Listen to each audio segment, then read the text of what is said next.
da una charla introductoria y de guía de 20 minutos, y luego cada uno tiene 20 minutos para hacer su participación, y luego tienen una duplica de 10 minutos luego de nuestro video. Entonces empezamos con la doctora Mariana Montepiz.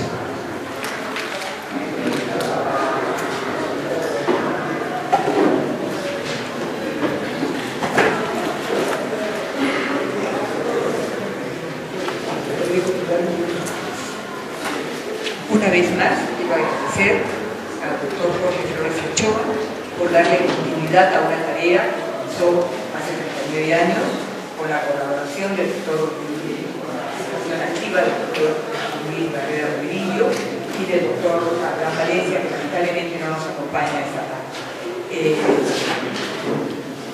También tenemos en los últimos años como colaboradores de estas primeras figuras de la antropología cusqueña a los señores Carlos Rado y Martín Romero, siempre dentro del mismo espíritu de tratar temas, llamémoslos conflictivos, pero pertinentes a la identidad cusqueña y también, por qué no decirlo, con toda claridad, a la identidad peruana. Este es el caso concreto y dentro del tema del santurantino. Yo no soy cusqueña, como lo saben ustedes, nunca he estado en un santurantino y probablemente nunca voy a estar en un santurantino, porque yo soy abuela de familia numerosa y el día 24 de diciembre tengo que estar en Lima, ¿no? Entonces, voy a hacer hoy, esta tarde, un marco teórico y nos acompañan, por un lado, voy a comenzar en orden cronológico de cómo se ha llevado a cabo el tema que hoy vamos a exponer.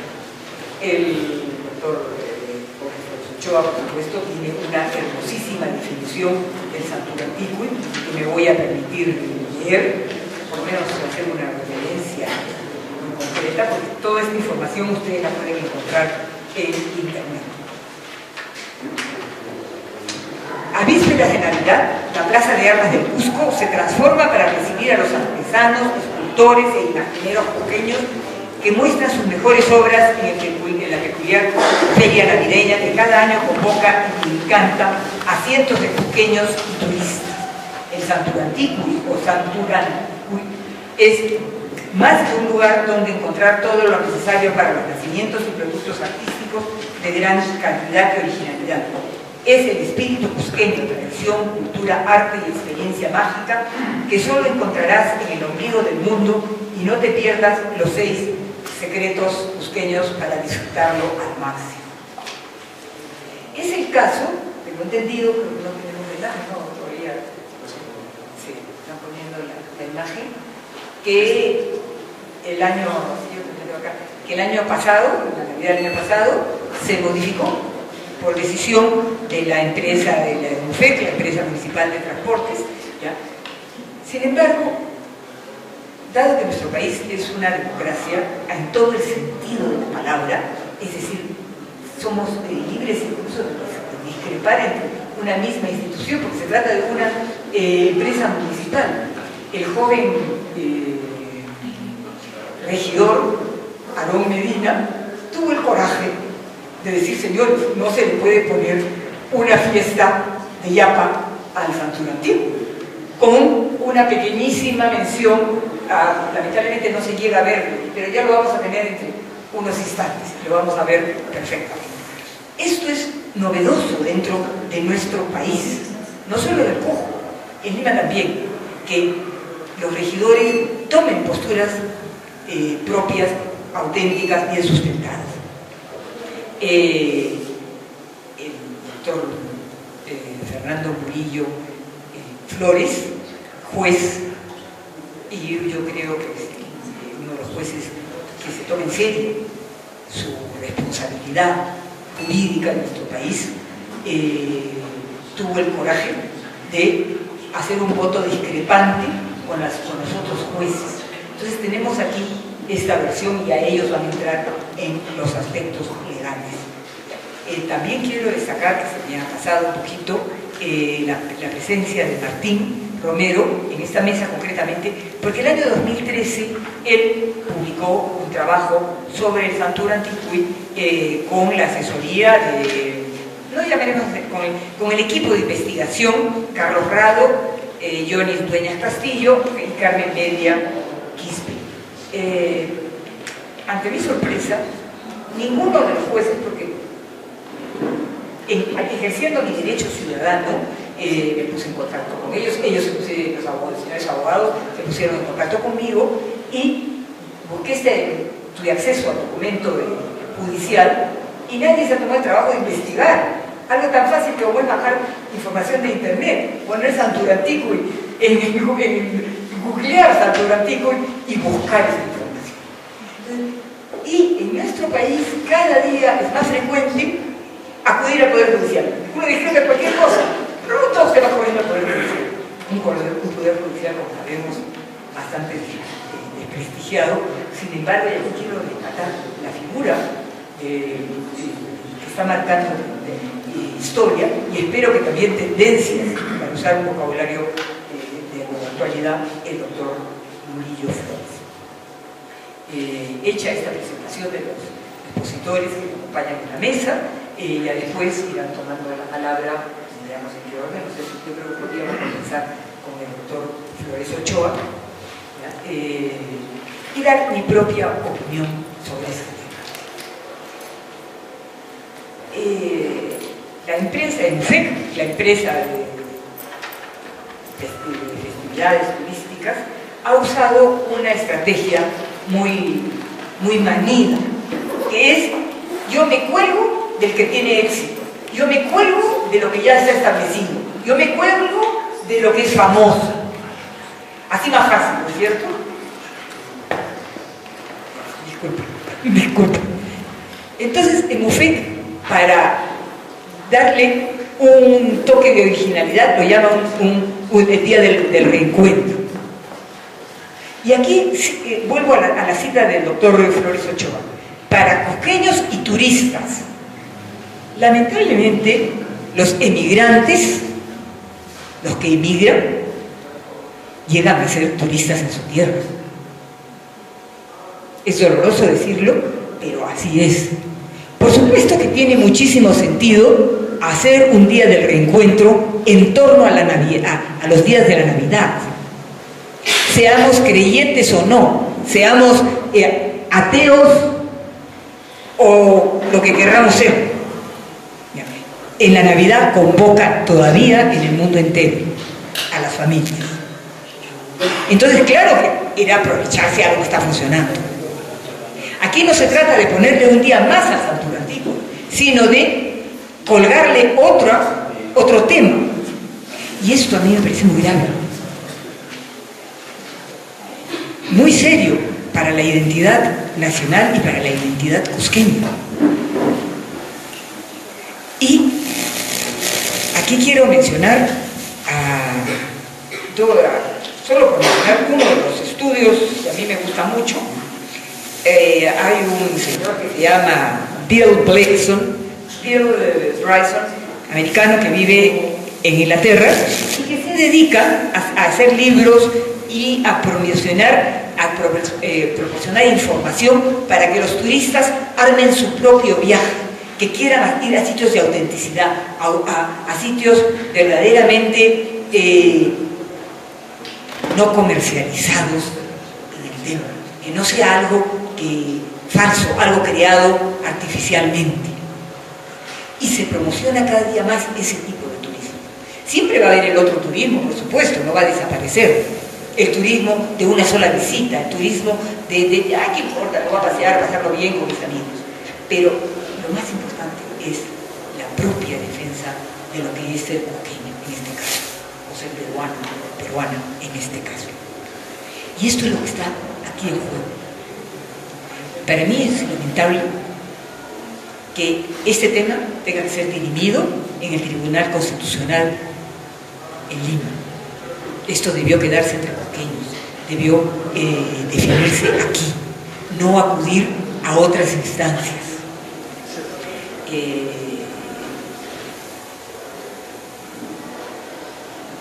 grave es que el director del mismo, bueno, a lo mejor por eso ya lo han cambiado, un señor Carlos Landauro Cuba, diga: la DIRCETUR tiene una participación a través de sus grandes maestros artesanos en esta feria. Y está muy bien, esa es la función de las empresas de turismo. Nuestro aporte será promocional porque genera interés para el turismo. Vemos con buenos ojos que se desarrollen en 2 días. Se coordina con el ECUFEC. Cuidado, cuidado. No son 2 días de Santo Antico. Son 2 fiestas distintas, una aupada a la otra. Yo no lo sé si en algún momento lleguen a haber 2 días dedicados a Santo Antico, pero si está bajo el emblema del Santo Antico, que es este niño Manuelito tan característico, tiene que seguir siendo Santo Antico, no se le puede aupar otro. En ese sentido hay que recordar que el Perú y el Cusco concretamente es, para América Latina, sede de una oficina sobre patrimonio inmaterial, creada aquí. Yo no sé si subsistirá, si no estará creada aquí en el 2010. El doctor Jorge Flores Ochoa tuvo una activa participación en argumentar por qué la oficina de UNESCO sobre patrimonio inmaterial debía estar en Cusco. Lamentablemente, por supuesto, se le encargaron a otra persona dirigirla por conveniencia política, por lo que fuera. Todos estos son elementos sumamente importantes para mantener la autenticidad cusqueña. Yo creo que, ya tengo unos 17 minutos hablando, creo que voy a guardar estos minutitos, celosamente cuidar, para la ronda de preguntas, y más bien, Jorge, quisiéramos oír tu sapiencia sobre este tema, porque definitivamente eres, sí, el maestro de maestros. Gracias, me he sonrojado bastante. Creo que en este momento seré el que más años tiene pasando Navidad en el Cusco. Y voy a recordar con mucho afecto que la Navidad era la fiesta del Cusco. Era donde toda la gente se sentía hermanada. Entonces, la noche del 23, la obligación era que de todas las casas fueran los padres y los hijos a escuchar la misa de gallo. Y al día siguiente concurrir al Santo Antico. El Santo Antico era una fiesta especial, una feria especial, feria de, como decían, imagineros, porque a los artistas que preparaban Cristos, niños, Jesús, pastores, se les llamaba imagineros. Y el deseo de la gente al concurrir ahí era comprar las últimas creaciones de estos artistas para el nacimiento que se trabajaría en la noche. En cusqueño era armar el nacimiento. Y era una reunión de todas las familias. En consecuencia, era una fiesta familiar. Era cada familia a su modo y a su manera, unos con ponche, otros con chocolate, en fin, con diversas bebidas calientes, porque se esperaba a las 12 de la noche para que nazca el niño. El 25 era descanso para todos y no se respetaba el calendario católico porque la fiesta ya fue el 24.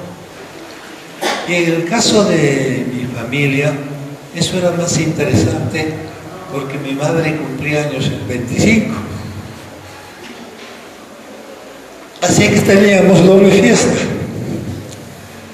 Esto ha estado vigente con variaciones permanentes, porque la cultura no puede dejar de cambiar.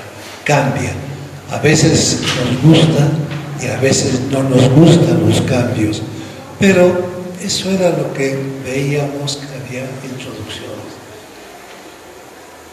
Hubo una pequeña crisis en la época de la Guerra Mundial, porque los niños ya no tenían regalos que les pongan los padres, desaparecieron los juguetes, porque todo fue encauzado hacia el armamento que producían los países aliados con motivo de la Segunda Guerra Mundial. Esto hizo surgir una serie de artesanos que comenzaron a fabricar lo que se hacía antes con los juguetes de metal. Y surgió una creación de camiones, de ómnibus, de carros, todos de madera. Entonces este Santurantikuy del día 24 concitaba la atención de todos, y las familias en grupo iban a la Plaza de Armas a recorrer y luego comprar lo que requerían sus nacimientos de acuerdo a cada familia, que era lo que faltaba. También había las personas que ofrecían vestidos para el niño. El señor Esquivel y Navia, en el siglo XVIII, escribió un libro sobre las costumbres del Cusco desde su origen. Don Esquivel y Navia da unas noticias muy breves y muy concretas sobre el Santurantikuy. En la década de 1840 vino al Cusco el presidente Orbegoso, y a quien le acompañó un sacerdote que es conocido en la historia como el cura Blanco. Pero el cura Blanco no llegó para el Santurantikuy sino el día siguiente, así que vio solamente los rezagos de la fiesta del 24, y describe con mucho interés todo lo poco que vio en la Plaza de Armas. Sobre todo le llamó la atención la venta de ramas, porque los nacimientos iban acompañados de ramas verdes, de ramas que mostraban así, que trataban de semejar el portal de Belén. Todos los niños casi sabían cantar los villancicos cusqueños y tenían que adorar en su casa al niño Jesús. Entonces era una fiesta familiar que se completaba con el 24 o las vísperas del nacimiento de Jesús con el Santurantikuy, o sea, la compra de santos. Entonces ahí participaban los llamados imagineros, escultores, que trabajan en yeso, que trabajaban en diversos materiales, y la competencia era lo más temprano para adquirir las nuevas producciones del Santurantikuy, y en la noche tener el gusto de tener nuevas imágenes. Este era el Santurantikuy. Y al día siguiente un almuerzo copioso para todos, y luego los niños a jugar. Era un nacimiento hasta muy ingenuo, porque los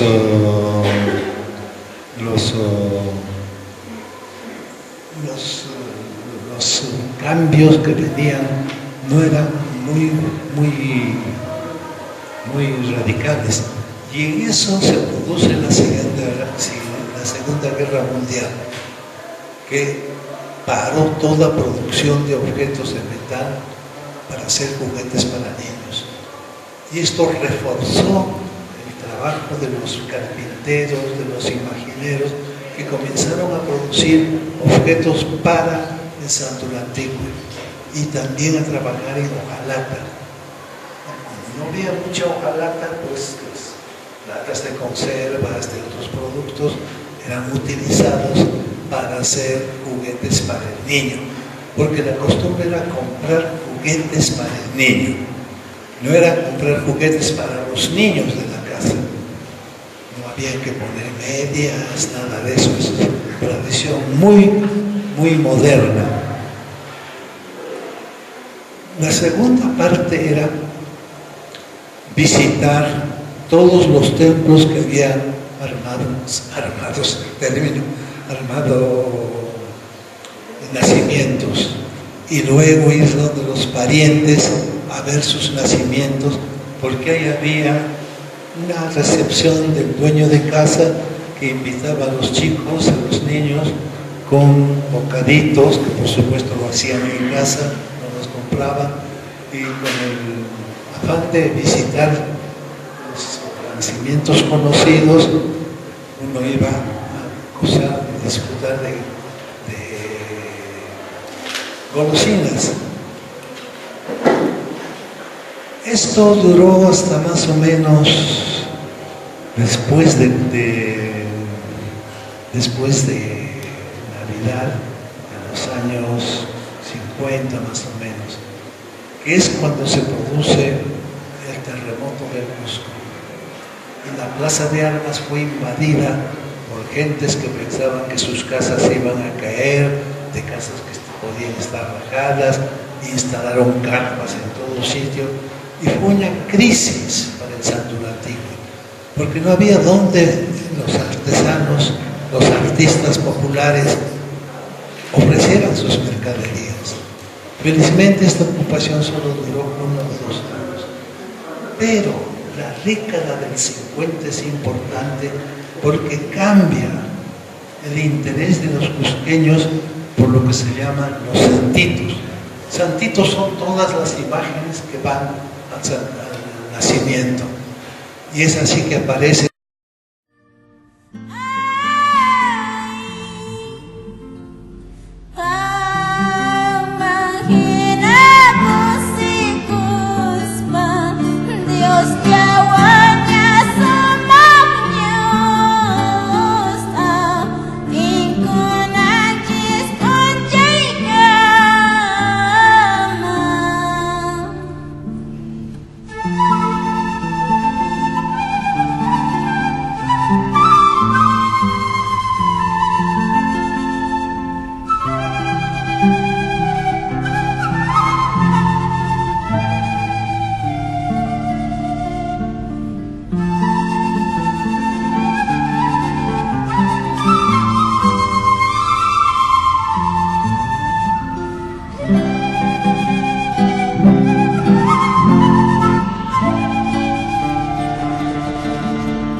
artistas como los conocidos, como los Mendívil y familia y otros similares, que producen objetos para los nacimientos y dedican su trabajo a proporcionar a todos. El tiempo sigue, viene en la época de los 14, de 1914, sí, produjo una crisis que se nos ha referido. De esta manera, el Santo Antiguo refleja en cierta medida las fluctuaciones económicas y tradicionales del Cusco. Los artistas que producían solo santos y santitas, porque su ocupación era otros, unos carpinteros, otros herreros, y así por el estilo, comienzan a ser objetos de todo el año.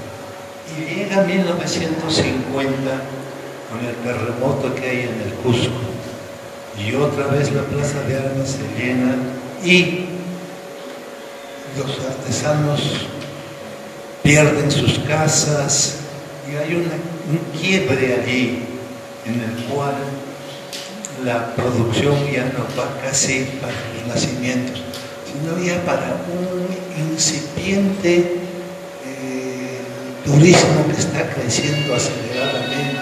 Entonces veamos 2 casos.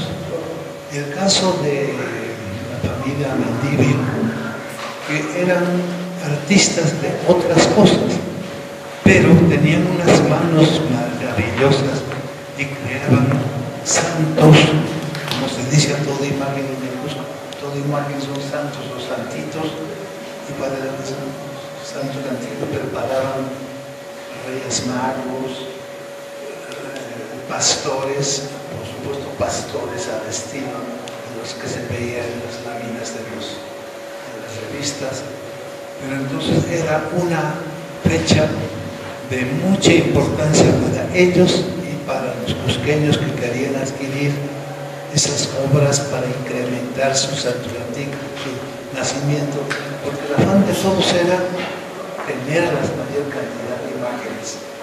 Y la noche del 24 de los niños de la casa hacer el nacimiento, sacando los objetos, etcétera, etcétera. Esto duró mucho más tiempo y los artesanos, los artistas que producían santitos se dedicaron a otras obras porque comenzó el flujo del turismo que demandaba ese tipo de mercadería. Los artistas, por supuesto, que hicieron otras cosas para que lo adquieran los turistas. En esas circunstancias tenemos que ver que el Cusco cambia mucho, pero la fiesta de la Navidad sigue más o menos manteniendo y siguiendo sus características que venían desde fines del siglo XIX. Porque viendo casi por ahí, escuchábamos a los hermanos de mi madre, los tíos, y siempre estaban ayudando su Navidad, pero aceptando el santuario.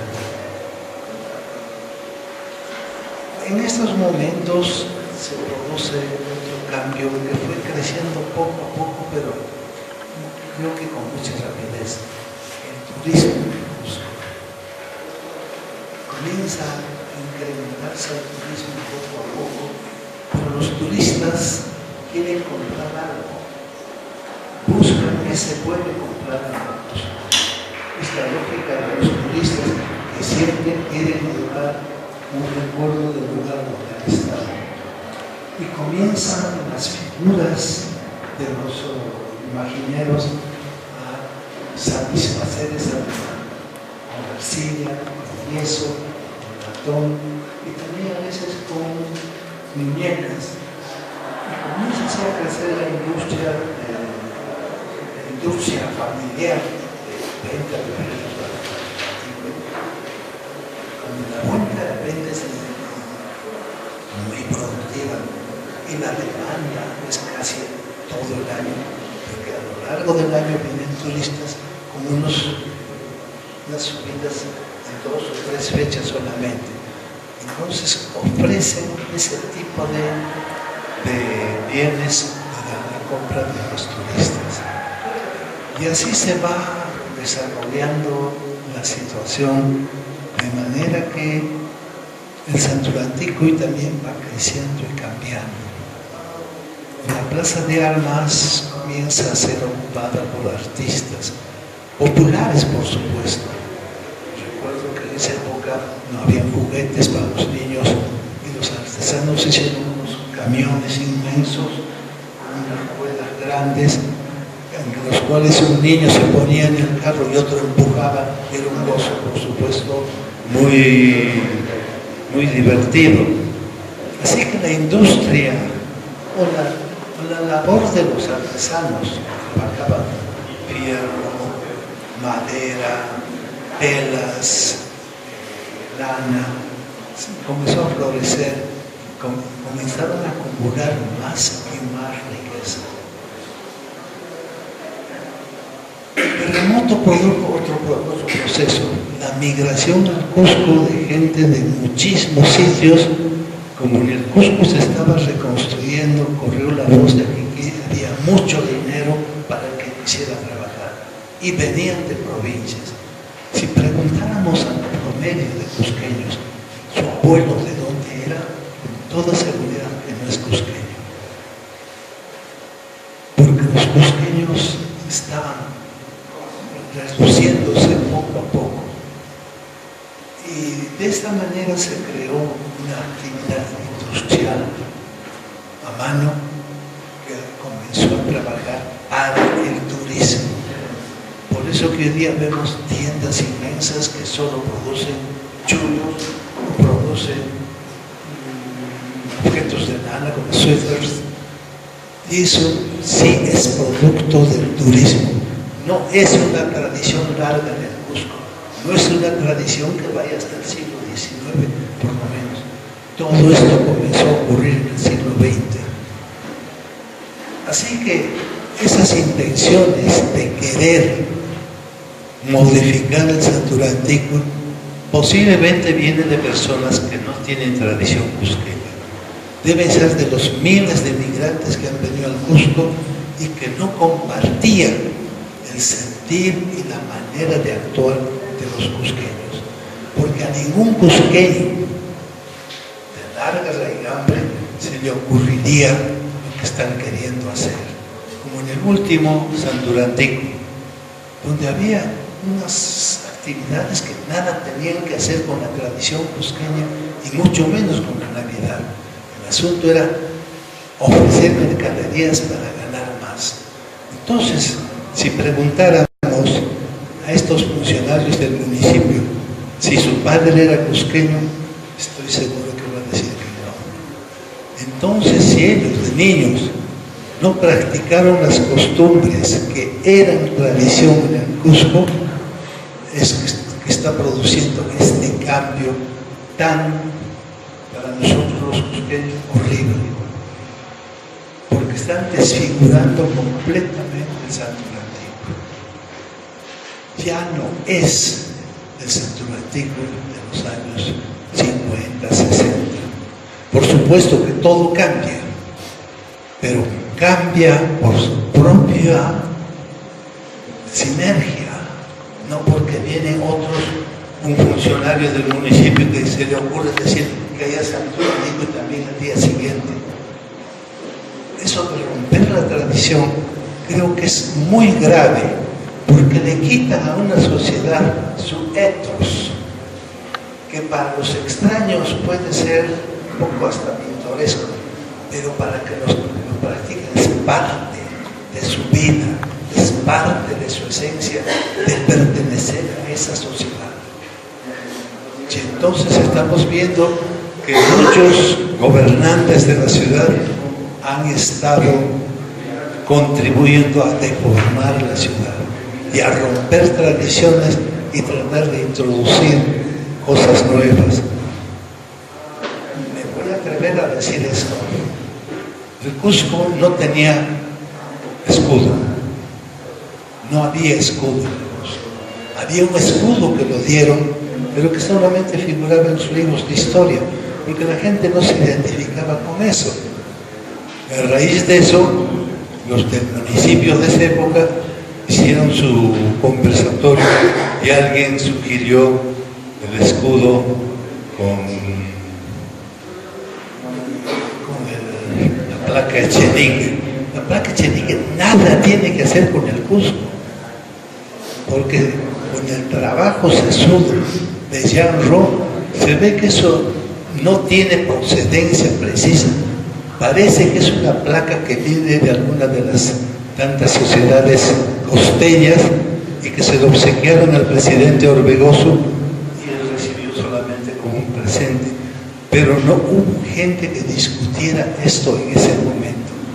Se intentó hacer una discusión en un momento, pero fue una tarea entre sordos.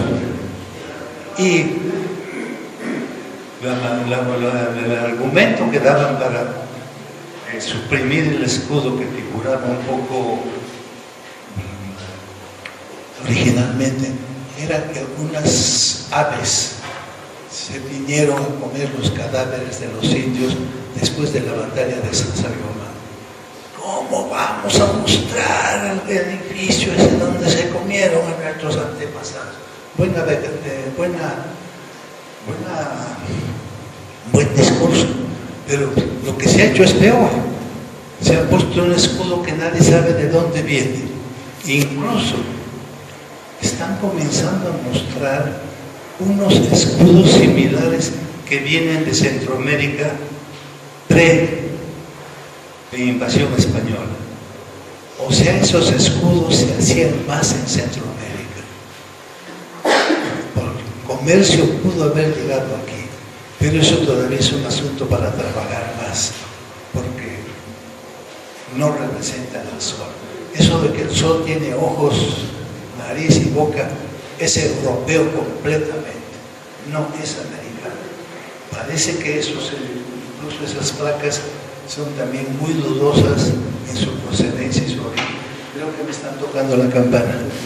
Así que hablar de esto nos puede conducir a tareas más amplias y, por supuesto, estar conscientes que los que deciden en la sociedad no son generalmente los que saben más, lamentablemente. Les cuesta consultar, porque ya tienen su idea y ya quieren hacer lo que ellos quieren. Desafortunadamente el Cusco se gobierna así. Gracias.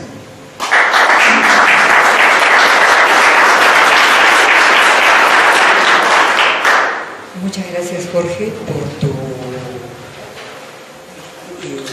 testimonio de cómo debe fluctuar un cambio, cómo un cambio tiene que venir de la sociedad, no puede venir impuesto por determinados intereses concretos, ¿no? Yo ahora quisiera cederle la palabra al regidor Juan Medina, como digo, porque no por gusto hemos visto pasar ya tantos años. Yo recuerdo perfectamente de lo poco que se pusieron a mi propio Camilo desde la portada de su libro, La Placa Echenique. Pero ahora estamos en el Salto Antiguo y vamos a escuchar al regidor Alonso. Buenas tardes, muchas gracias. En primera instancia yo quiero saludar la celebración de este evento del TINCU y de igual forma agradecer la invitación que me hizo el doctor Martín Romero para poder tener el honor de estar al lado de estas personas que tienen una biografía intelectual bastante importante. Yo quería iniciar esta conversación manifestando lo que como conclusión dice la doctora Mariana Muldepiz acerca de la exposición que se me ha antecedido. Si en efecto el Estado está facultado para poder intervenir en la costumbre, o sea, si la empresa municipal de festejos del Cusco tenía la capacidad jurídica, pero también la capacidad cultural de poder decir que en efecto el Santulanticue tenía que celebrarse el día 23 y el día 24. Nosotros hemos conocido esta problemática por declaraciones del propio presidente del EMUFEC, quien ante los medios de comunicación dijo: tenemos cambios para el Santulanticue. Este año, es decir, el 2015, vamos a realizarlo tanto el día 23, que va a llevar con una denominación llamada Día del Reencuentro, y el día 24 el Santulanticue tal cual. Estas declaraciones llevaron consigo que algunos regidores del Consejo Municipal citaran al señor presidente del EMUFEC para que pueda explicar al Consejo Municipal a qué se debe esta decisión que a priori parece arbitraria, o bueno, no a priori, porque hasta el momento no se ha podido constatar algún estudio, algún análisis, algún nivel de debate acerca si esta decisión es en efecto válida.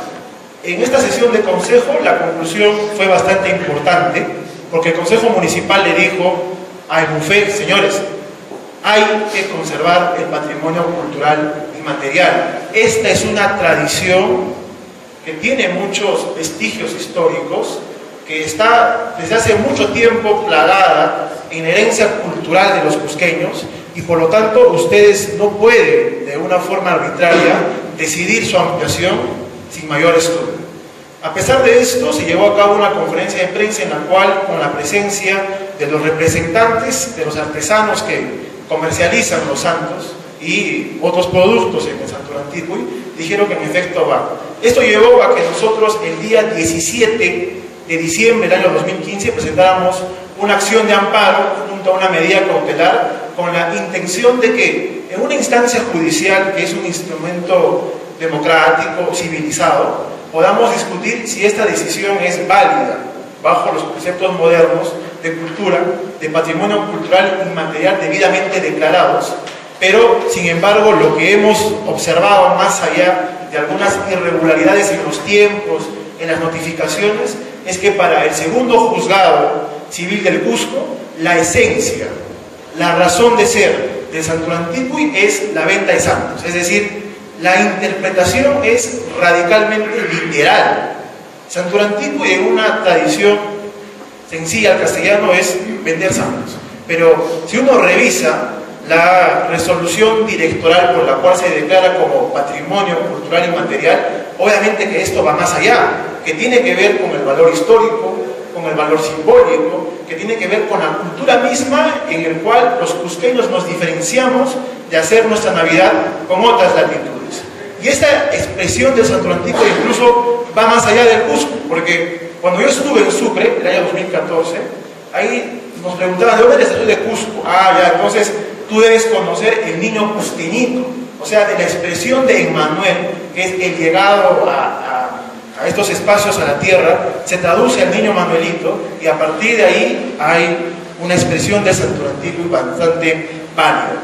Bueno, el segundo juzgado civil del Cusco, de plano nos dice que la demanda es improcedente.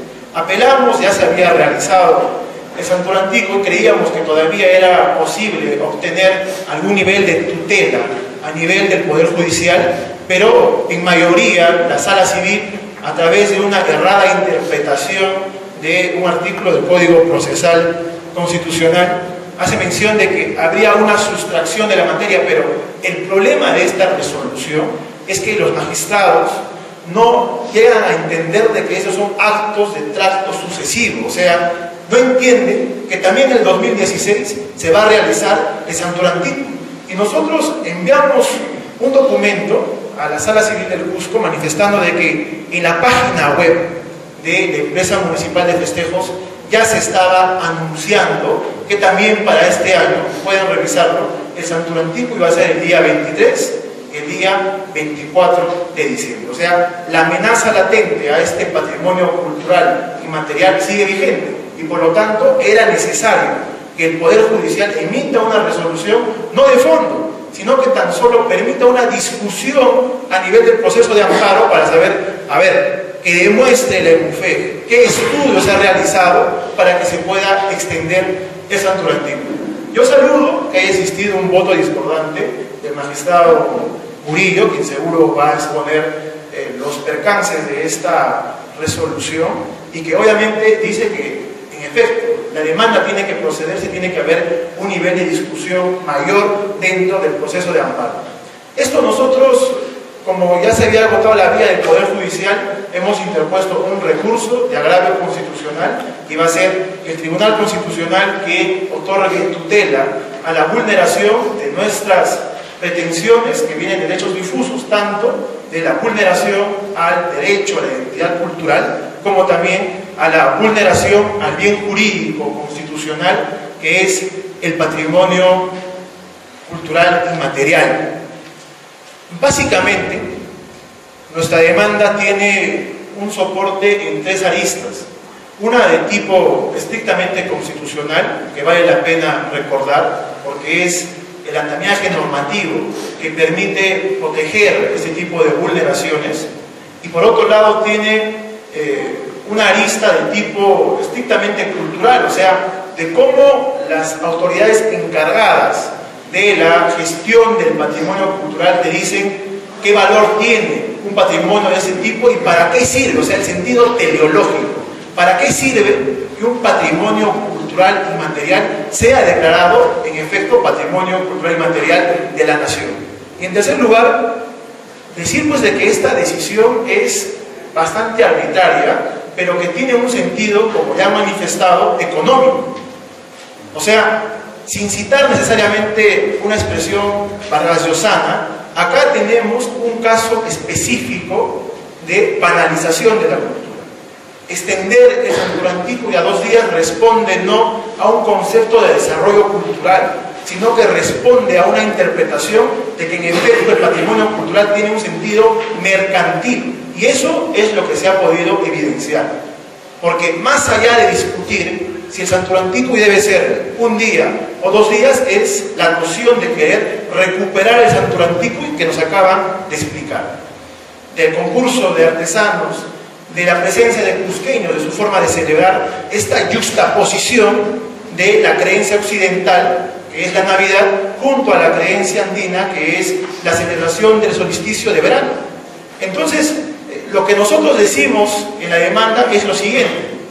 Primero, de que en base a algunos movimientos y ebulliciones culturales, hoy en día no se habla de la constitución política únicamente como una sola constitución política, sino que existen hasta 4 tipos de constituciones dentro de la propia Carta Magna, es decir, la constitución política tal cual, la constitución económica, la constitución material o dogmática que tiene que ver con derechos y garantías, y la constitución cultural. A esto, juristas como Haberle decían que a los criterios de territorio, poder y soberanía había que añadirles los tipos de cultura, y que por lo tanto la idea del Estado político, el Estado de Derecho, tendría que ser cambiado a la idea del Estado cultural. Y en efecto, por la carga histórica que tiene el Perú, por la carga cultural que además tiene el Perú, es un Estado de tipo cultural. Esto implica que bajo todo el bloque constitucional cultural existen normas de tipo internacional y nacional que impiden que el Estado tome decisiones de ese tipo arbitrarias. Que en este caso la Municipalidad del Cusco, junto a la empresa municipal de festejos, al asumir una decisión a este nivel inconsulta y que no responde a los estándares culturales, estaría vulnerando esta constitución cultural. Ergo, requeríamos que en un proceso de amparo se nos entregue la tutela correspondiente. Pero lo más importante, y que como ha manifestado la doctora Mariana, ninguno de los magistrados, excepto el doctor Murillo, ha tenido la delicadeza de entender siquiera el término costumbre. O sea, los elementos objetivos y subjetivos que tiene la costumbre no aparecen en ninguna parte del expediente judicial y de los actos procesales que emiten estos órganos jurisdiccionales. Es decir, para la interpretación que tiene el Poder Judicial, esto es un mero acto. O sea, acá hay una falta de respeto y una posición bastante arbitraria, contumaz del Estado, tanto en la parte del gobierno local como también del Poder Judicial, porque no se está respetando estas normas que permiten la salvaguarda al patrimonio cultural. Nosotros decimos de que la declaratoria de patrimonio cultural inmaterial tiene 3 finalidades. Primero, que es la búsqueda de políticas en favor del desarrollo cultural. Segundo, que esto debe generar mayor acceso, y el mayor acceso implica en la calidad que tiene la manifestación cultural, no como manifiesta el juez del segundo juzgado civil de que como se amplía 2 días, están haciendo un favor a la población porque van a tener más tiempo para ir a comprar estos santos, ¿no?, en la interpretación radicalmente literal. Y en tercer lugar, porque permite una salvaguarda. Cuando tomamos la decisión como municipio de ampliar el Santuranticuy, quitamos el valor histórico al Santuranticuy, porque uno de los elementos que tiene la costumbre a nivel subjetivo es de que la costumbre tiende a la población a darle una creencia o un sentimiento de obligatoriedad al momento de asistir, porque esa forma en la cual conversamos y decimos, ¿qué hacemos hoy día que es 24 de diciembre? Pues bueno, tenemos que ir a Santuranticuy. Eso le quita como esta ampliación, porque el 23 de diciembre, si bien es cercano a la Navidad, no tiene el mismo valor y peso cultural. Es decir, acá se evidencia de que hay una distorsión del valor histórico. A nivel del valor simbólico, que también forma parte de estos elementos que permiten a una manifestación cultural hacerla patrimonio cultural de la nación, está el hecho de que si uno asiste, y seguro todos ustedes han asistido al Santuranticuy, ya no se tiene la presencia del arte cusqueño en una hegemonía, en un predominio. Nosotros hemos asistido y hemos levantado información, y lo que hemos evidenciado es que incluso hay expresiones culturales muy modernas y que vienen de otras latitudes. Niños manuelitos vestidos de mariachis, ¿no? O sea, siempre el Santo Antiguo tiene esa capacidad de convocar incluso a artesanos del altiplano, pero no a nivel internacional. O sea, este proceso globalizador que muy bien denunciaba el doctor Ochoa ha llegado, y en vez de que la empresa municipal de festejos que se encarga de tener esta disposición en la administración del Santo Antiguo tenga, ¿no?, el ímpetu de querer darle un orden debido, histórico, a este acto cultural histórico, más bien lo está banalizando con mayor radicalismo. Por otro lado, otro elemento que forma parte del patrimonio cultural y material es de que este forma parte de la vida cotidiana y del calendario que tienen los cusqueños. Obviamente, dentro de las festividades más importantes que tenemos está el de celebración de la Navidad, pero al estilo cusqueño, como decía al inicio. Y si nosotros modificamos el calendario, vuelvo a decir, es una vulneración al patrimonio cultural y material. Y lo último que manifiesta el propio Ministerio de Cultura es el hecho de la capacidad de convocatoria que tenga el evento. Pero esta capacidad de convocatoria no puede venir del Estado. Por lo tanto, coloco a debate la pregunta inicial: si el Estado está en la capacidad de poder alterar una costumbre declarada como patrimonio cultural, ¿es válida? ¿Es constitucional? ¿O es inválida? ¿O es inconstitucional? Porque dentro del debate surgía: ¿podrá el Estado decir de que ya no es lunes santo, sino también lunes y martes santo?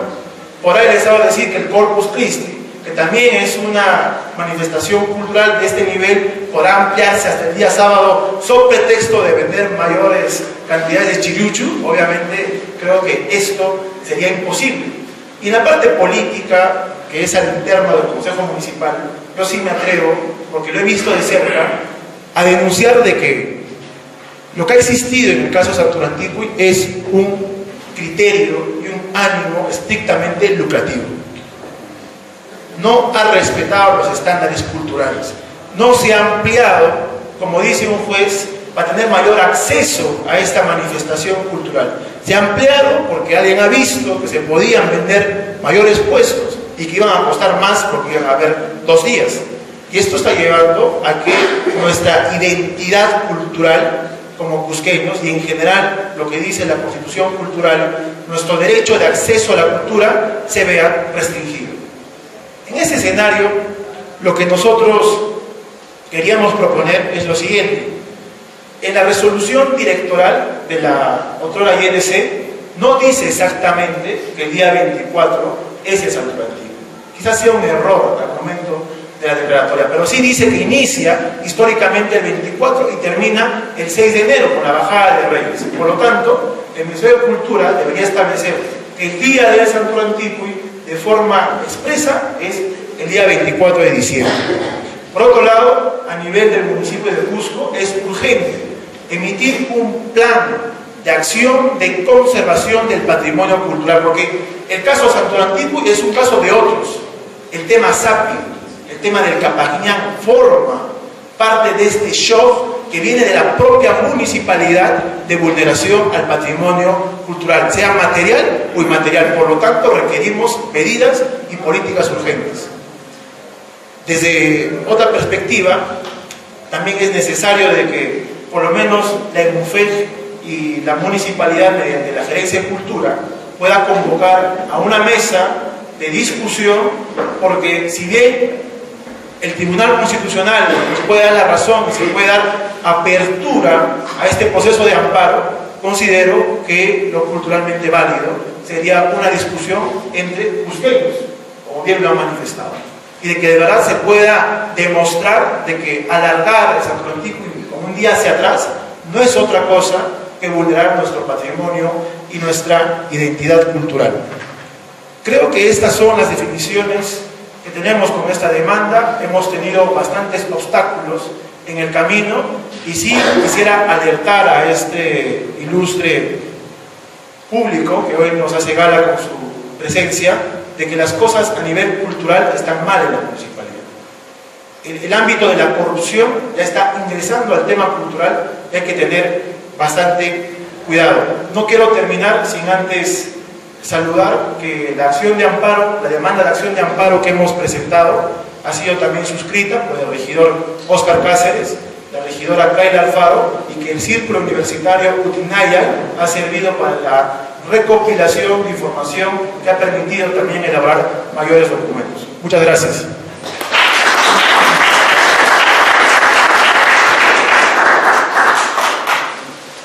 Muchas gracias, Gabriel Naró, por tu presencia, y creo que el TINCUI, bajo los lineamientos que siempre le han dado sus fundadores, hoy en la persona de Jorge, se abre al aspecto legal de todo eso. Antes el tema del TINCUI era cuestión de historiadores, arqueólogos, antropólogos, sociólogos, ¿no? Pero me parece verdaderamente importante la presencia de abogados y comprometidos, en tu caso, en la función edil, ¿no? Sí. Ahora vamos a tener orador siguiente al doctor Fernando Murillo, que ya hemos presentado, y sobre todo su actitud. En un país donde el Poder Judicial está tan desprestigiado, porque dicen la verdad, brilla la personalidad, la luz de honestidad y de trabajar, de estudiar el documento sobre el cual tiene que dirigir el doctor Fernando Murillo. Bien, muchas gracias con todos por estar aquí, convocados. Y quiero empezar mis palabras indicando una cosa personal.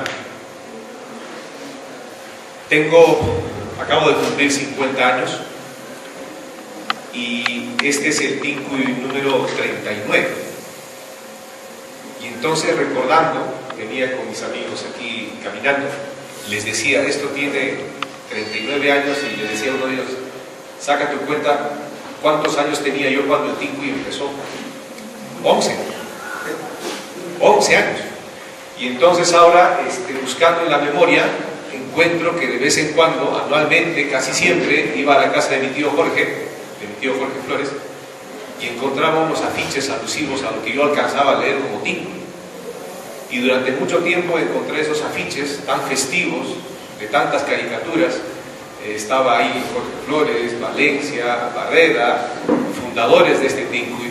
Y entonces para mí es algo bastante peculiar y emocionante estar en este TINCUI, que para mí es sinónimo de mi tío Jorge, para disculpar esta expresión familiar, hermano de mi madre, y en consecuencia, repasando algunas cosas para estar aquí, y yo siempre acudo a un libro de mi tío Jorge, que es Busco, Continuidad y Resistencia, y al principio sus palabras me hacen recordar lo que acabo de decir, ¿no? Yo voy a ser un chauvinista busqueño, ¿no?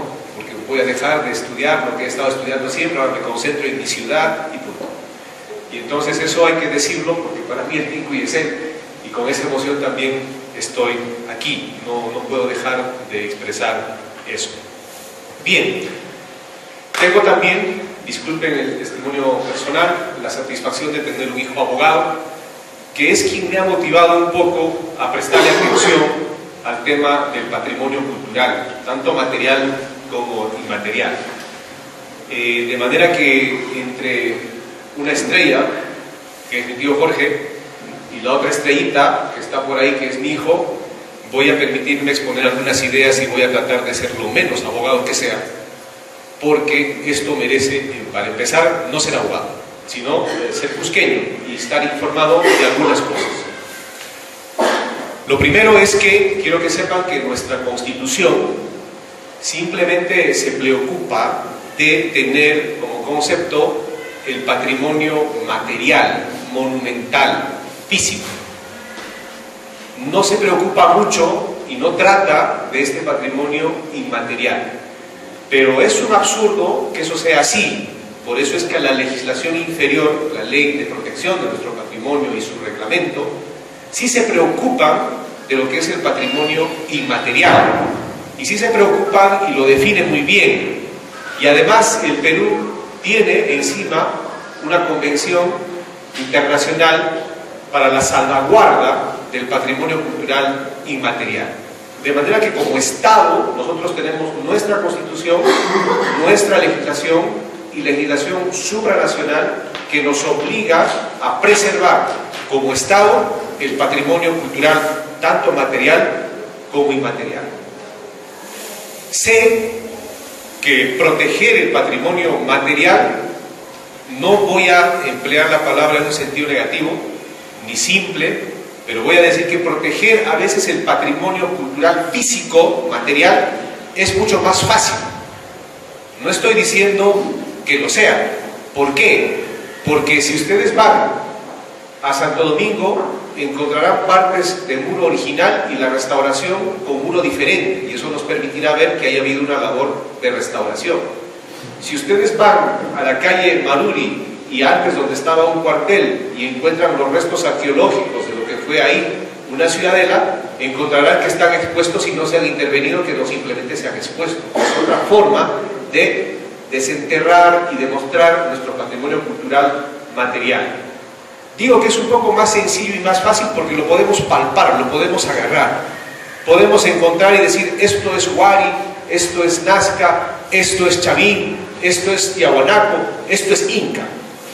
¿Por qué? Porque materialmente lo podemos ver, lo podemos asir. Y entonces, desde esa perspectiva, discúlpeme la palabra, es un poco más fácil preservar ese patrimonio. Pero así como es un poco más fácil, no se escapa de esta suerte de invasión por los intereses, y en consecuencia ese patrimonio material, físico, también sufre un embate externo por inversiones, por intereses o por lo que fuese. Pero ahí incluso es un poco más fácil identificar a quienes tienen el deber de preservar ese patrimonio, de conservarlo.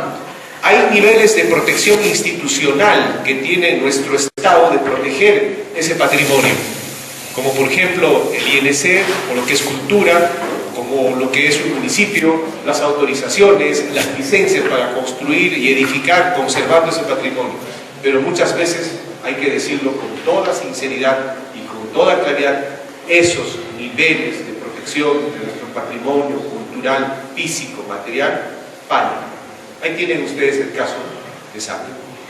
¿Cómo podríamos haber tenido la ampliación de un hotel frente a Santo Domingo? Y yo recuerdo cómo mi tío enfrentaba muchas veces desde su posición que eso estaba mal, que esa era una intervención que afectaba la ciudad.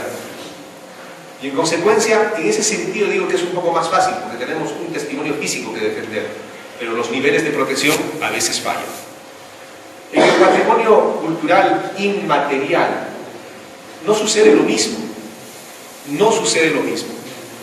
Para mi gran satisfacción, yo siempre que quiero palpar, así, coger lo que es patrimonio cultural inmaterial, voy a la descripción del corpus que hace mi tío, voy a la descripción de Coyuriti que hace mi tío, y en consecuencia encuentro cómo un antropólogo define lo que es lo que es Coyuriti, lo que es el corpus.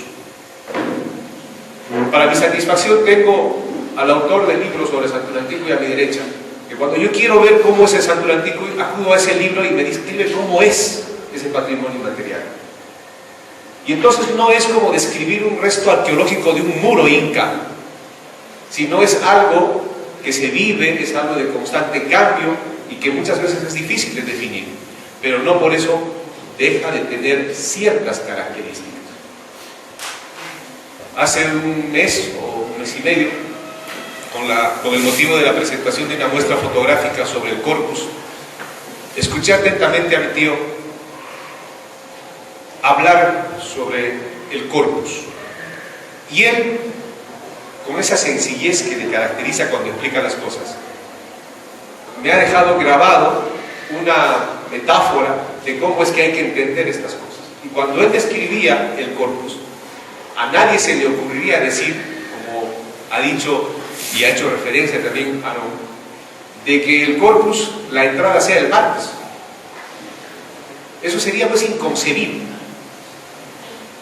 Lo que sí podemos aceptar que el día miércoles de ingreso de corpus y después al día jueves, que es el mismo corpus, pueda sufrir ciertas transformaciones internas, propias, nada bruscas, Y entonces fue cuando Jorge Flores decía, es como un caleidoscopio que uno ve, cambian los colores, cambian las formas, pero sigue siendo lo mismo.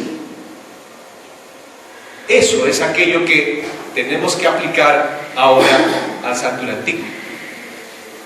Y entonces, cuando yo un día entro a mis audiencias, donde escucho todo tipo de problemas, me doy con la sorpresa de que había un proceso de amparo contra una actuación administrativa de establecer lo que ustedes tienen ahí en pantalla. La extensión, la adición, la suma de un día al santuario antiguo, si matemáticamente lo queremos ver, como seguramente financieramente algunos lo ven. Y en consecuencia yo presté atención, pero también me hacía muchas preguntas.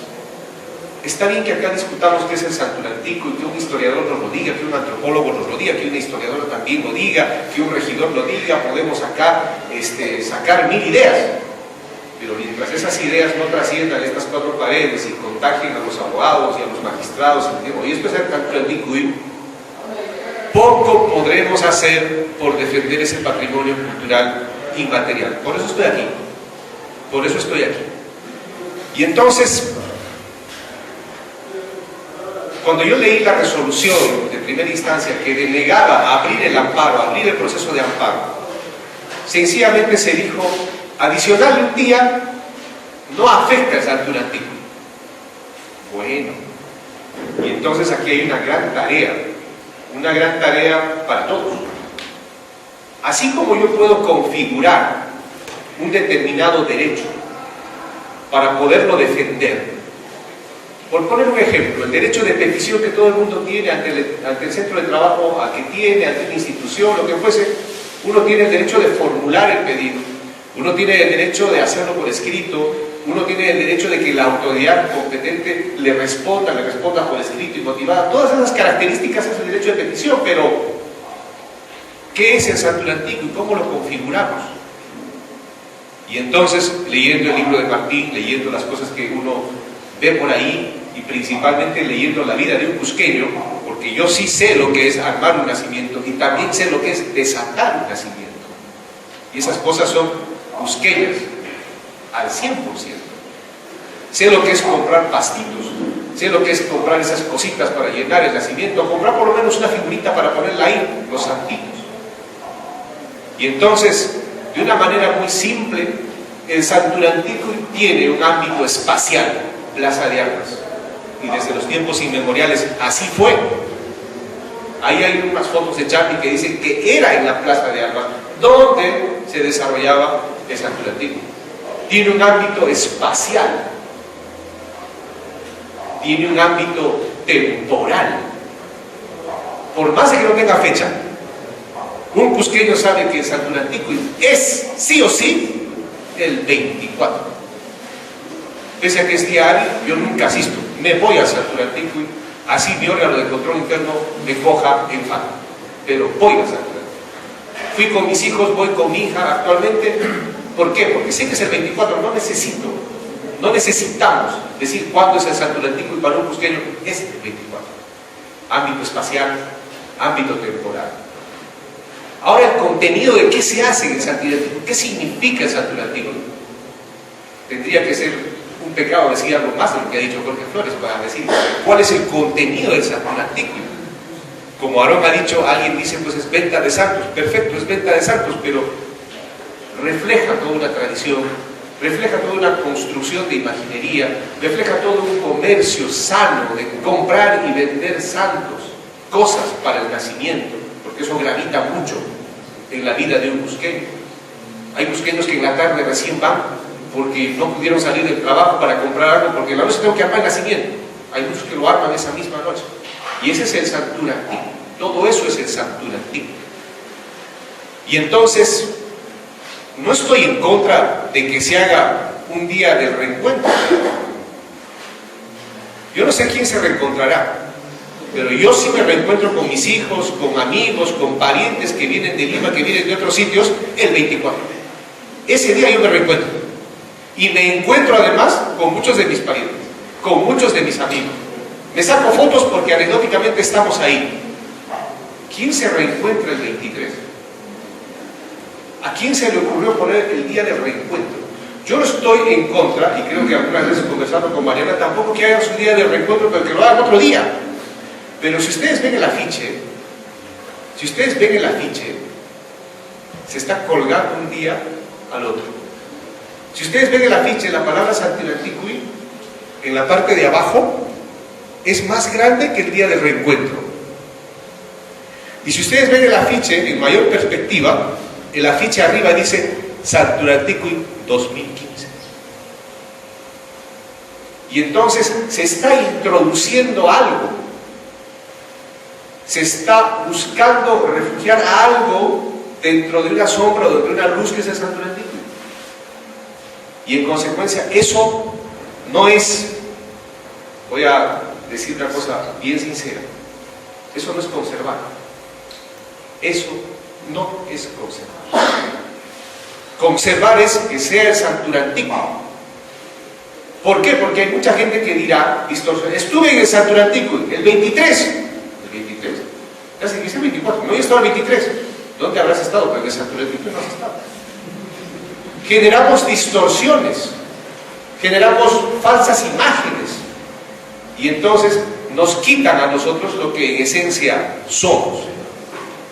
Fíjense que el artículo 2 de la Ley de Protección del Patrimonio, los bienes culturales inmateriales integrantes del patrimonio cultural de la nación, por su naturaleza, pertenecen a la nación. Ninguna persona se los puede atribuir, pertenecen a la nación. Las comunidades que mantienen y conservan bienes culturales inmateriales pertenecientes al patrimonio cultural inmaterial son los poseedores directos de dicho patrimonio. Nadie puede apropiarse del Santilanticui, porque eso es de todos los cusqueños. Y además, ellos son quienes son los poseedores del Santilanticui. A donde tenemos que ir es a conservarlo cada vez más y concentrarlo cada vez más, desde mi perspectiva, el 24 de diciembre, porque así siempre fue. Lo que no podemos tolerar es que se le trate de confundir con otro día, se le adicione con otro día, que es algo que no está emanando del propio concepto Santilanticui o de la propia evolución de lo que podría significar el Santilanticui, porque aceptemos también que esto podría mutar, cambiar, evolucionar, diferenciarse, pero como producto mismo de esa experiencia cultural, de esa manifestación cultural. Yo no sé cómo reaccionaríamos si sacásemos de la procesión del Corpus a los chiquillos que llevan los andamiajes de madera para los santos y los sustituyamos por una cosa mecánica por ahí. Yo no sé cómo reaccionaríamos, pero seguramente diríamos, ese es un cambio brusco. ¿Y dónde están los chiquitos que cargaban esto? Porque hay fotos de Chambi, de estos niños traviesos, llevando con alegría el andamio en el que los santos después van a sentarse en sus estaciones. A ver, imaginémonos cambiarlo por algo mecánico, por algo eléctrico o sencillamente por un automóvil. Reaccionaríamos frente a ese cambio. ¿Por qué? Porque obviamente no es propio, no nace. Siempre habrá niños que estén ahí, siempre eso se va a transmitir y esos cambios no los podemos tolerar. Lo que buscaban, y con mucho agrado lo digo, aquellas personas que iniciaron este proceso de amparo para defender este derecho a la identidad y este bien inmaterial, era simplemente que este proceso se abra para que haya un debate. Y como bien se dijo, esto va a volver a repetirse este año. Y como se va a repetir este año, en ese momento este proceso está en el Tribunal Constitucional y ellos sí van a entender perfectamente que la amenaza está latente, que la afectación está latente. Y entonces hay que llevar el debate ahí, pero me gustaría que el debate sea extendido a más organizaciones de Cusco, a más centros de estudio, a universidades o a otras instituciones que también alcen su voz en este tema. Pero lo que como magistrado yo veo a veces es que no se defienden adecuadamente las cosas. Y entonces quiero terminar esta exposición indicándoles que defender el patrimonio cultural y material es mucho más difícil que defender el patrimonio cultural material. No estoy diciendo que lo uno sea sencillo y lo otro no, porque estas manifestaciones culturales y materiales necesitan ser conceptualizadas de una forma tal que agarren solidez y se digan: esto es el Santurantí, esto es el Corpus, esto es Coyurito. Y entonces, cuando alguien quiera, entidad estatal o privada, alterar lo que hemos definido como nuestro porque es nuestro, esas intromisiones sean rechazadas, esas intromisiones sean debidamente puestas a buen recaudo. Si acaso se quiere introducir por decreto, por iniciativa, modificaciones a eso, no debe ser tan sencillo, porque eso significa dañar lo que en esencia somos. Y en consecuencia yo saludo la iniciativa de quienes tuvieron la valentía de enfrentarse a una disposición municipal que lo hace en verdad con fines comerciales, pero distorsionan lo que es el Santurantí. Pero estos debates, estas discusiones y estas definiciones deben trascender estas paredes. Me aparto un poco del tema simplemente para indicarles a ustedes. No puedo adelantar ninguna opinión ni dar algo al respecto porque eso es lo que está prohibido. Pero hoy día en el Cusco se está discutiendo lo que a mi juicio es el tema judicial más importante para la historia del Perú, y es la propiedad de Machu Picchu. Yo no sé si quienes la reclaman como propiedad privada tengan o no razón. Yo no sé si el Estado que reclama tener esa propiedad sobre Machu Picchu esté o no correcto. Como magistrado quiero que me entiendan. Yo no sé. Pero hay un proceso judicial que implicaría que el Estado peruano devuelva Machu Picchu a este propietario privado y le pague todo aquel dinero que el Estado ha percibido por su explotación. Pero con asombro yo veo, ¿y dónde está la Universidad San Antonio Abad para dar su palabra? No sé en qué sentido, para dar su palabra. ¿Dónde está la Universidad Andina? No sé para dar su opinión a favor de quién, pero para darla. ¿Dónde están estas instituciones que preservan patrimonio, que hablan tanto del patrimonio, en este caso que es el caso más emblemático, judicialmente hablando para mí, históricamente de manera incuestionable también? No sé cómo terminará ese proceso, yo solamente les transmito mi preocupación. No sé si mañana más tarde la encrucijada de la vida me ponga ahí para decidir, no sé, con estos vaivienes que hay en mi institución, yo no sé si cuando esa causa sea sentenciada, sube la apelación, yo estaré ahí. No puedo dar mi opinión, no sé quién tenga la razón, pero es un tema muy importante, que merece debate, que merece atención. Pero mientras discutamos sobre patrimonio aquí cerrado, sin que esto se extienda, este debe ser un buen punto de partida. Pero llamo la atención a ustedes que son personas entendidas en el tema, que tienen palabra, que tienen opinión, que tienen alcance. ¿Dónde está la municipalidad en este tema? ¿Dónde está la municipalidad de Machu Picchu en este tema? ¿Dónde está? Les informo que este es un caso en el que el Estado está batallando con un privado. Yo no sé quién tenga la razón, pero no hay quien ayude al Estado. No hay quien sostenga la posición del Estado. Llamo la atención porque veo ausencia en ese tema. Este caso de Santurantí no es sino sobre patrimonio inmaterial. El otro es sobre el patrimonio inmaterial, pero sobre la propiedad. Y no decimos nada. Y no damos nuestra palabra. No sé, imagínense si gana el privado. Imagínense si gana el privado. No lo sé.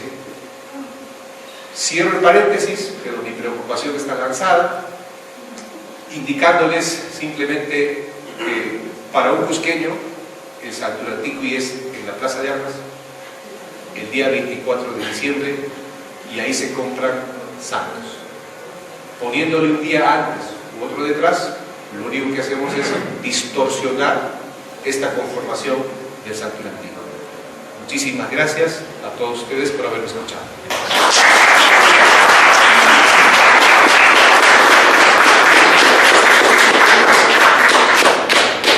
Muchas gracias, Fernando. Me da mucho gusto que hagas, des público testimonio de la relación de todo esto con Jorge, ¿no? Todo lo que estamos hablando esta tarde. Tan solo unos instantes antes de cederle la palabra a Martín Romero como historiador del Sanctum Antiqui, para decir en términos de la defensa del Estado peruano como administrador, como gestor de Machu Picchu en representación de la nación peruana. Como ustedes saben, no es ningún secreto para los que están aquí sentados, desde hace muchos años yo vengo trabajando temas vinculados con la protección de Machu Picchu. Y en este momento estoy dedicada, de la parte del tiempo que puedo dedicar, solo a este caso. Las piezas ya se abrió un debate. Y sí puedo decirle que aquí tienen un papel preponderante los medios de comunicación. Es muy difícil que un medio de comunicación publique algo en Lima por lo menos. Y aquí también en el Cusco me ha pasado haber enviado, sí señora, manda, después no lo publican nunca. Hay un temor de enfrentar este tema que es crucial a nuestra identidad nacional. Claro, hay un punto fundamental que yo en un instante nomás lo voy a decir, que está en, no puedo citar de memoria el artículo de la Ley General de Patrimonio de hoy vigente, que está muy bien conceptualizado. Y es que todos los bienes culturales que tienen construcción europea, hispánica, republicana, eso es propiedad privada. El Coricanto, la Iglesia Católica, las casas de muchos de los cusqueños tienen encima bases inca. Machu Picchu no. Por razones X que no vamos a hablar aquí, nunca se edificó encima de Machu Picchu. O sea, no hay duda ni murmuración que legalmente, con una ley promulgada en el 2006 y dada durante el tiempo en que mi cuñado era presidente del Congreso, esa ley ya lo dice con claridad. Lo que pasa es que hay un juego, como ya lo hemos identificado muy bien como Sanctum Antiqui, económico, y el poder económico es una realidad terrible y además amedrentadora. Ustedes lo saben, entren a internet para que vean todas las cosas que se pueden decir sobre mi persona. ¿Por qué? Porque me atrevo a hablar. Porque lo hago desde acá que voy a la exposición de viudo. Bueno, y con esto dejo la palabra a Martín, como historiador del Sanctum Antiqui. Muchas gracias. Habíamos partido de la hipótesis esta con una pregunta motivadora si el Sanctum Antiqui era una feria comercial o era una actividad religiosa. Ese fue el punto de partida para el estudio que hicimos. Y una primera exploración, porque el trabajo sigue siendo exploratorio, y agradezco a Carlos Rado, que estando de funcionario del municipio, me dio esta oportunidad y formó el equipo. Una primera aproximación era el sentido común, lo que se tenía, el estado de la cuestión. Todo apuntaba a un espacio religioso. Dentro del contexto del Chayay, la reciprocidad, y la reciprocidad entendida no como un mecanismo meramente mercancía-dinero, mercancía, porque los principios de la reciprocidad va más allá de ello. Es una relación económica, religiosa, espiritual. Entonces, tuvimos como puntos de partida la arqueología también para ver cuán antigua era esta feria de miniaturas y villa. en su aspecto más pequeño, rastreo de toda la cultura material del prehispánico. La colonia en Santolanticue, y aquí teníamos el aspecto del equipo fue cuando coincidimos dos factores de culturas distintas. Por un lado, la illa como elemento fundamental pequeño, la miniaturización del mundo que se expresa en los santos y en los iconos que se venden en diciembre. Y la otra era, ¿cuál es el elemento parecido de la cultura cristiana que puede combinar o impulsar a que se practique el modo occidental? O sea, cuando Occidente quiere hacer un encuentro de dos factores religiosos distintos, desde su mundo y desde el nuestro, tiene que encontrar similitudes y viceversa. Tiene que haber alguna similitud en el mundo andino que se parezca a lo occidental. Por ejemplo, señor de Huanca. El señor de Huanca representa el Pachatusa, el sostén del mundo. Y en la mitología y en la escatología, la geografía occidental, tiene que haber algo parecido a un sostén del mundo, ¿no es cierto? Para que haya un parecido. Claro, el señor de la columna, ¿no es cierto? El señor de la columna. Entonces, ¿cuál era el parecido que le diera sentido a lo prehispánico y a lo colonial? El parecido era estos ritos precristianos y no siempre católicos de las culturas romanas, de las miniaturas romanas, de la cultura romana, que por supuesto tiene tradición clásica en la Grecia. Entonces partimos de ese punto para ver, era lo que más arrojaba los datos arqueológicos, antropológicos e históricos, para ver si era comercial, la pregunta de método, o religioso.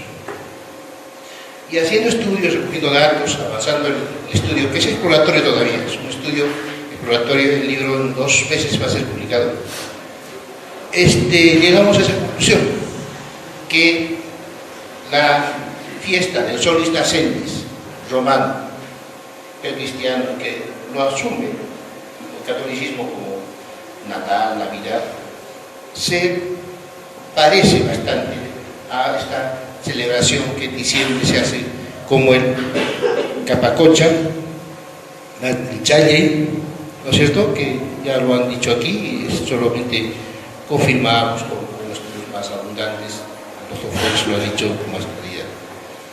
Y luego en la colonia esto continúa, pero con oleadas intermitentes, hay épocas en que no se hace con esa intensidad, y el siglo XVIII sigue siendo un siglo misterioso de renacimiento religioso de muchos aspectos, ¿no? Con el doctor Flores, cada vez que hablamos, está esta pregunta: ¿por qué en el siglo XVIII explosionan algunas celebraciones, como la mencionó el doctor Murillo, de Coyuriti, o algunas vírgenes atocadas nuevas, por ejemplo, la Inmaculada, y renace con fuerza Santiago?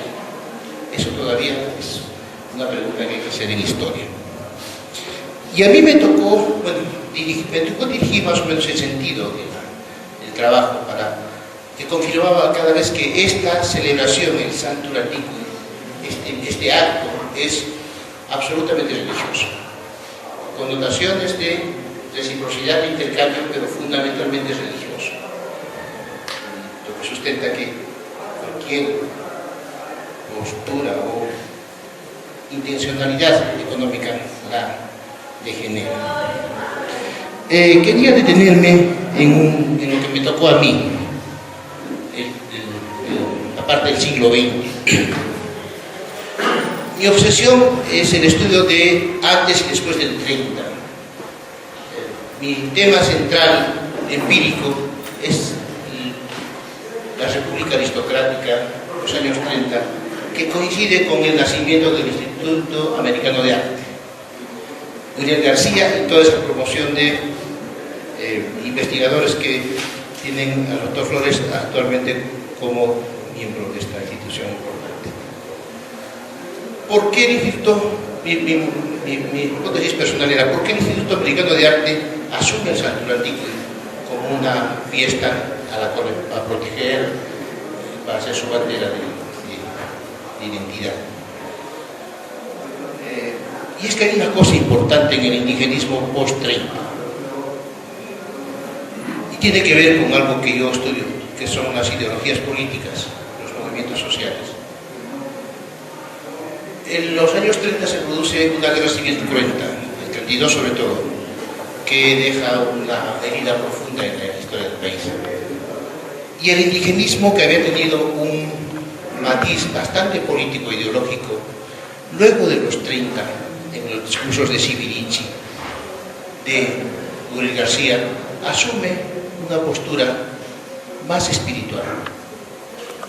De tal manera que no es casual que el Instituto Americano de Arte asume el Santo Antiqui como una manifestación religiosa y la más profunda espiritual de uso. Se despoja de toda ideología, porque salimos de una guerra ideológica. Ya vuelta a recordar qué pasó en nuestra. Y el Instituto Americano de Arte, entre otras ideas, asume fuertemente las tesis de Víctor Andrés Belaúnde como mediadoras entre las dos grandes ideologías que se habían enfrentado y de las cuales se había sangrado el país. Y parte de su trabajo, de su línea de acción, de promoción de la cultura, va a ser la religiosidad. No es casual entonces que esta institución haya tomado el Santo Antiqui como una bandera o lo haya patrocinado espiritualmente. Luego tengo algunos datos del siglo XX en el trabajo que no leerán, pero concluyo brevemente, que ya abundaría en lo que han dicho los doctores Flores, y una excelente visión de antropología jurídica del doctor Fernando Murillo, que esta es una fiesta, evento, acontecimiento, fenómeno fundamentalmente religioso. Entonces el libro centra su idea en esto, y con este apoyo, en nombre de estos investigadores que han participado, también damos nuestra solidaridad, nuestro apoyo y nuestro punto de vista de que debe conservarse solo como un solo día religioso, porque la religiosidad tiene un día, no tiene dos, y en el caso del Santo Antiqui es solo uno, y se asocia con la Navidad, pero también es esencialmente un fenómeno religioso que tiene muchos visos de ser prehispánico. Muchas gracias.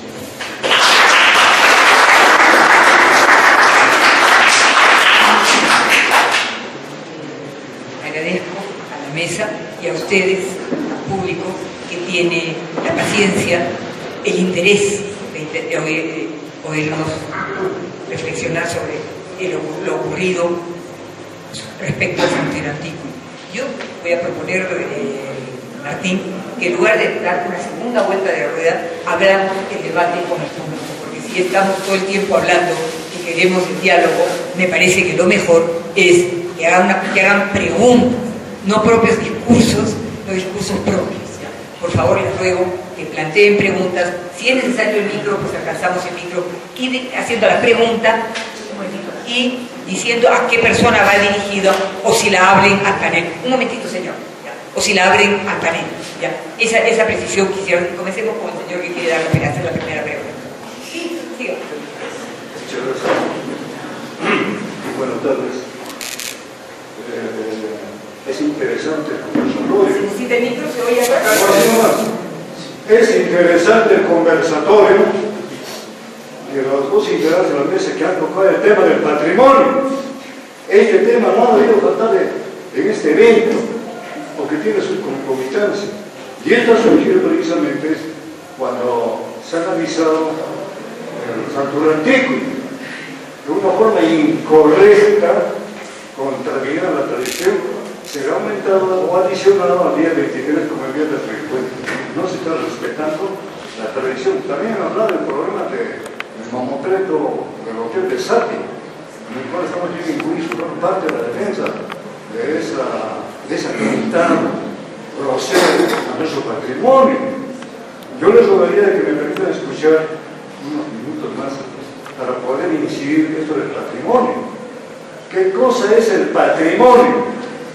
El patrimonio de la nación viene a ser la totalidad de los bienes, muebles e inmuebles, materiales e inmateriales, que corresponden a la época prehispánica, a la época virreinal y a la época republicana, y que están distribuidos en el ámbito nacional, creados por la naturaleza, por la mano del hombre o para la población de ambos. Muchísimas gracias. Por tanto, tiene una protección En esas estamos. Justamente en esas estamos. son En esas inalienables estamos. Aquí e tenemos. intangibles. Entonces, lo que está ocurriendo, que nos ha dicho, es bastante preocupante, de que hay una familia que está reclamando la propiedad de Machu Picchu, y eso va a tener una serie de efectos, de consecuencias, sin que los cusqueños no nos comprometemos a defender nuestro patrimonio, cosa que no lo estamos constatando. ¿Quiénes más se preocupan por el patrimonio? Son las personas que nos visitan, ellos son los que se identifican. Muchas gracias, señor. Muchas gracias. Por eso, yo les agradezco de que se haya tocado tangencialmente este problema del patrimonio. Gracias. Muchas gracias. ¿Hay alguien que quiera comentar? Bueno, tratemos que sean preguntas. Yo creo que hace 2 horas que estamos hablando de ese tema. ¿Alguien quiere hacer alguna pregunta? Por supuesto que contextualizar.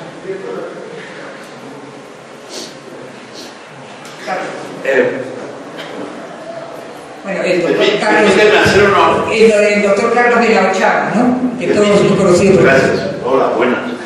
Permítame hacer una observación a propósito de lo material y lo inmaterial.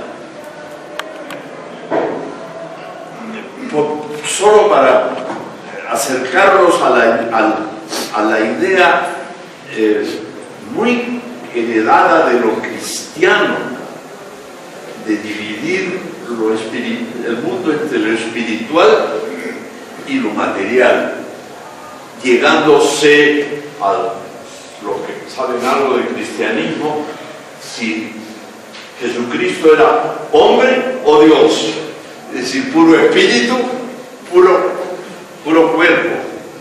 Esto es una cosa que arrastra el cristianismo, pero en el caso del mundo andino no hacen esa separación. Lo espiritual es material y lo material es espiritual para el hombre andino. Entonces no me sorprende que no lleguen a ver por qué una cosa es la otra y la otra es la una. ¿Me entiendes solo que diga? Porque en la mentalidad andina no hay esa separación entre alma y cuerpo. Es una sola cosa. En el cristianismo sí. Es el alma la que se va a ir y va a dejar el cuerpo. En el mundo andino no. Solo quería decir eso a propósito de dividir la cultura entre material e inmaterial. Muy cristiano, pero no muy andismo. Creo que debe intentar. Bueno, la división es en gran parte procedental, o sea, material de trabajo para saber de qué nos estamos ocupando, porque todo lo material tiene significado que es inmaterial. Por eso que lo reconocemos y lo conocemos. Todos ustedes ven este objeto y todos ustedes saben que es una botella.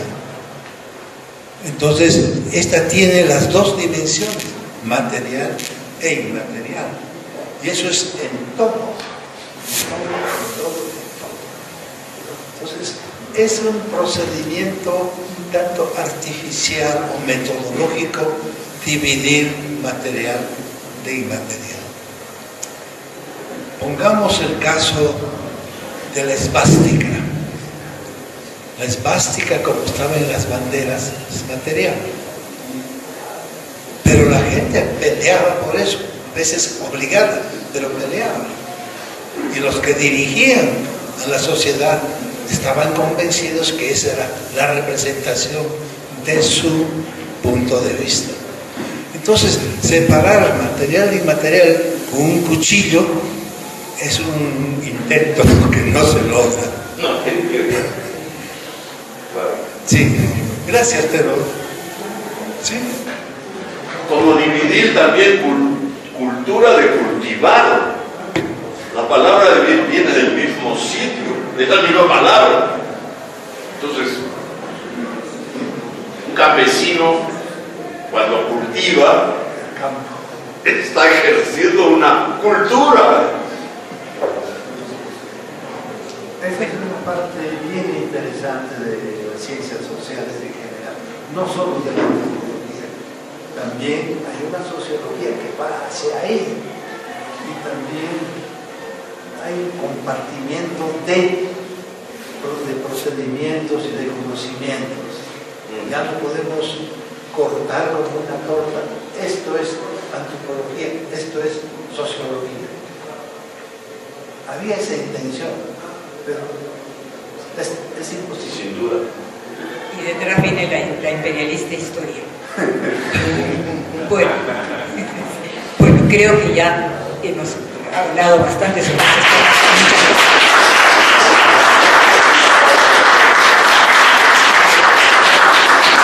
Invitamos a quienes están presentes, si pueden acompañarnos todavía a la presentación del libro. Hacemos un pequeño intermedio y procedemos a la presentación del segundo libro de Ticue.